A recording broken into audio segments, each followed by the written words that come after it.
Ofisi ya Waziri Mkuu, Kazi, Vijana, Ajira na Wenye Ulemavu kwa kushirikiana na kampuni tanzu ya Mkapa Foundation, Imara Horizon, Connect General Supplies Company Limited, Sasi Solution Company Limited pamoja na Larali Global Solution inapenda kuutaarifu umma kuhusu fursa za nafasi 800 za kazi ya udereva nchini Qatar. Sifa za mwombaji wa leseni ya udereva nchini Qatar: awe na leseni ya daraja C au E, elimu ya kidato cha 4 na kuendelea, uzoefu wa zaidi ya miaka 2 katika taaluma ya udereva, uwezo wa kuzungumza lugha ya Kiingereza na mwenye uelewa na lugha ya Kiarabu atapewa kipaumbele. Dereva atakayefanikiwa na fursa ya kazi nchini Qatar, mwajiri atagharamia visa na tiketi ya ndege, malazi, chakula na matibabu kwa kipindi chote cha ajira, usafiri wa kutoka nyumbani hadi kituo cha kazi na mshahara kulingana na sera ya kampuni pamoja na sheria za nchi ya Qatar.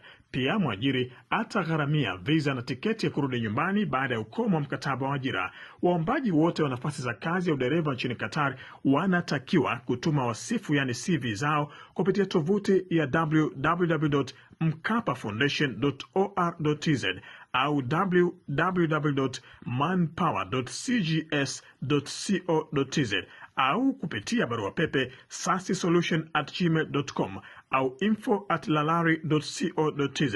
Baada ya kutuma maombi, waombaji wanapaswa kujisajili kupitia tovuti ya www.jobs.kazi.go.tz. Mwisho wa kupokea maombi ni tarehe 16 Mei 2025. Kwa maelezo zaidi unaweza kuwasiliana na uratibu wa zoezi hili kupitia nambari ya simu ya 0784 301987. Tangazo hili limetolewa na kitengo cha mawasiliano serikalini, Ofisi ya Waziri Mkuu, Kazi, Vijana, Ajira na Wenye Ulemavu.